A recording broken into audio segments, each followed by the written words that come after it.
evening, President Bush has not ruled out military force against Iraq, at least not yet. Today, the president met at Camp David with his top military advisors. They're discussing what the U.S. should do about Iraq's refusal to cooperate with the United Nations weapons inspectors. White House spokesman Marlin Fitzwater says the president is considering his full range of options. The United States, France, and Great Britain are committed to using force against Iraq if necessary. Meanwhile, at an Asian conference in the Philippines, Secretary of State James Baker today denied reports that Iraqi leader Saddam Hussein has agreed to cooperate with the UN weapons inspectors. Baker is still not saying whether he will quit his job as Secretary of State to take over President Bush's re-election campaign. An Ohio man is dead following a head-on collision with semi-truck on the interstate late last night. State Patrol says 27-year-old Kevin Bissell was driving the wrong way on the highway when he collided with the truck. Authorities say he died at University Hospital while undergoing surgery. Officials say Bissell had been drinking. The driver of the semi-truck escaped injury. A report out today says the John Doe probe into Laurencia Bembenic's 1982 murder conviction is complete. The Milwaukee Sentinel reports today that Circuit Judge William Haase is expected to announce within the next 2 weeks whether there is probable cause to believe crimes were committed in connection with the Bembenic case. If that is the case, Bembenic's lawyers would have grounds to challenge her conviction. The 33-year-old Bembenic was found guilty 10 years ago of killing her ex-wife's husband. A private investigator who believes Bambi was framed requested the John Doe investigation along with the former Milwaukee County medical examiner.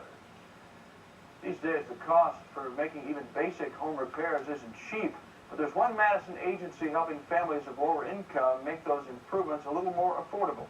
The agency is called Project Home, and today it's celebrated 2 decades of service in Dane County. Project Home gives those who are eligible a chance to have their homes spruced up at a fraction of what it would normally cost. A lot of people we found have lived in incredibly unsafe conditions, and until we've been able to go in, and when our crews go in, we go in and we look at everything. Sometimes they just call because they have a plumbing leak, and we want to make sure that we can help with everything that we can. Berger says Project Home has grown into a $2 million nonprofit agency. The agency also has a free home energy efficiency program which helps people keep their utility costs down. Overnight flash flooding in southeastern Kentucky has left at least 4 dead. The State Division of Disaster and Emergency Services say all of the victims lived along a 6-mile stretch of Bear Creek. That north of Manchester. Authorities say more than a dozen others have been injured by the floods. One boy was rescued from the top of a tree after he had been clinging to its branches for at least an hour. We'll be back with Gordy's forecast right after this. Whoa! The biggest sale of the year on 92 Oldsmobiles.